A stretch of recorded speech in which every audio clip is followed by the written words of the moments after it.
ఉంది. మనిషి జీవితం గడ్డి పువ్వు లాంటిది, బుడగ నీరు వంటిది, నీటిలో బుడగ వంటిది. అంటే ఎప్పుడు పుట్టి ఎప్పుడు చేస్తాడో తెలియదండి. అయితే మనం నిత్య జీవితం, ఈ మనిషి జీవితంలో ఈ 70-80 సంవత్సరాలు కూడా తన శరీరం కోసం ఎన్నో కష్టాలు శ్రమలు పడుతూ ఉంటాడు మనిషి.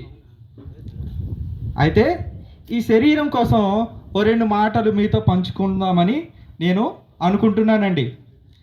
ఈ శరీరం ఒక వారం రోజులు స్నానం చేయలేదనుకోండి, ఏమొస్తుంది? మంచి వాసన వస్తుందా, చెడు వాసన వస్తుందండి? ఏమ్మా? కంపు. ఏండి, వారం రోజులు స్నానం చేయకపోతే కంపు. పక్కన ఎవరైనా కూర్చోగలరా? కూర్చోలేరు. ఎందుకంటే కంపు కంపు కాబట్టి. అలాగే ఒక నెల రోజుల పాటు మన ఇంటిని శుభ్రం చేసుకోలేదనుకోండి, ఏమొస్తుంది? ఏటాలు ఇల్లు అలాగుంది, వాళ్ళ ఇంటికి వెళ్ళలేమమ్మ తల్లి అంటాం. అవునా? ఏమండి? అయితే ఈ ఒంటిని శుభ్రం చేసుకోవాలన్నా, మన ఇంటిని శుభ్రం చేసుకోవాలన్నా ఏం అవసరం అంటే నీళ్ళు అవసరం. నీళ్ళు అనేవి మంచి నీళ్ళు, అది కూడా బురద నీళ్ళు లేకపోతే చెడ్డ నీళ్ళు మనం వాడం. మన ఇంటిని శుభ్రం చేసుకోవాలన్నా, మన ఒంటిని శుభ్రం చేసుకోవాలన్నా మనం కుడితి నీళ్ళు తెచ్చి మన ఒంటిని స్నానం చేయగలమేంటి? ఏండి? అదే కుడితి నీళ్ళు తెచ్చి మన ఇంటిని శుభ్రం చేసుకోగలమా? ఏండి? ఆల్రెడీ పోయిన నీళ్ళని తీసుకొచ్చి మనం శుభ్రం చేయలేం. ఎలాగైతే శుభ్రం చేయలేమో మన ఒంటిని కూడా శుభ్రం చేయలేం. చెడిపోయిన నీళ్ళని తెచ్చి. ఏం కావాలి అంటే మంచి నీళ్ళు కావాలి. మంచినీళ్ళు తెస్తేనే మంచినీళ్ళతోని శుభ్రం చేసుకోగలం. అలాగే మనిషిలో చాలా రకాల పాపాలు ఉన్నాయి, చాలా రకాల గుణాలు ఉన్నాయి. ఆ గుణాలన్నీ కూడా కుళ్ళిపోయాయండి. ఎలా కుళ్ళిపోయాయి అంటే, కామ క్రోధ మద మత్సర్యములను ఎవరైతే గెలిచిన వాళ్ళు ఉంటారో వాళ్ళు నిజమైన దేవుడు. అయితే ఈ లోకమంతా తిరిగినా సరే, ఈ లోకంలో ఉన్న గ్రంథాలన్నీ ఒకసారి చూసినా సరే, ఎవరైనా గెలిచిన వాళ్ళు ఉన్నారా అంటే ఎవ్వరూ కనిపించరు, ఒక్క యేసుక్రీస్తు వారు తప్ప. ఏమండి? వీటన్నింటినీ జయించిన వాడు ఒక్క యేసుక్రీస్తు వారే. బైబిల్ సవాల్ చేస్తుంది, నాలో పాపం ఉంటే మీలో ఎవరైనా స్థాపించగలరా? మీరు ఎవరైనా స్థాపించగలరా? ఏమండి? దీనికి ఎవ్వరు కూడా సమాధానం ఇవ్వలేకపోయారు.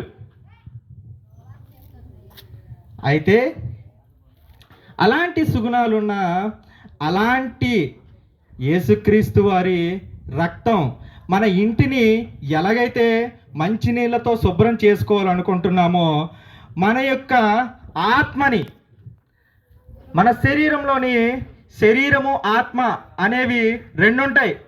ఆ రెండింటిలో శరీరానికి కావలసినవి ఎలా అయితే శుభ్రం చేసుకుంటున్నామో, మన శరీరానికి ఏమండి మంచి ఆహారం తీసుకుంటున్నాం, ఏంటి మంచి పాలు తాగుతున్నాం, అన్నీ నీకు మంచివి కావాలి అంటే శరీరం బాగుండాలి అంటే మంచివన్నీ నువ్వు తినాలి, మంచివన్నీ నువ్వు తాగాలి.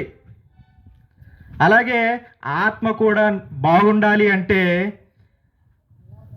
నిజమైన దేవుణ్ణి నువ్వు తెలుసుకోవాలి, ఆయనను వెంబడించాలి, ఆయన రక్తంలో నువ్వు కడగబడాలి. కడగబడితేనే నీ జన్మకి ఒక సార్థకత అనేది ఉంటుంది.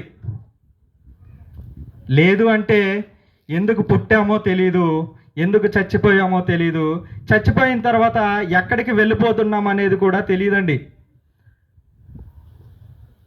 బైబిల్ చెప్తుంది, ఎవ్వరు కూడా ఈ లోకంలో ఎవ్వరు కూడా మంచి వాళ్ళు అనేవాళ్ళు లేరు. అందరూ పాపము చేసి నిత్య నరకాగ్నిలోనికి వెళ్ళిపోతున్నారు. నీ పాపములన్నీ కడుక్కోవాలి అంటే నీ ఇంటిని ఎలా అయితే మంచి నీళ్ళతో కడుక్కుంటావో, నీ శరీరానికి ఎలాగైతే మంచి నీళ్ళు తాగుతావో, నీ యొక్క పాపానికి మంచి రక్తం, ఏమండి, కోడెదో గొర్రెదో ఎద్దుదో దొన్నదో కాదండి, స్వయంగా దేవాది దేవుడిదే. ఆయన నీ పాపాల కోసం, నా పాపాల కోసం ఆయన యొక్క రక్తాన్ని త్యాగం చేశాడు ఈ లోకానికి వచ్చి. ఏంటి, అటువంటి బలియాగం ఎప్పుడో జరిగిపోయింది. ఆ యొక్క రక్తంలో నువ్వు కడుక్కుంటేనే నీ ఆత్మకి శుద్ధత అనేది, పరిశుద్ధత అనేది ఉంటుందండి.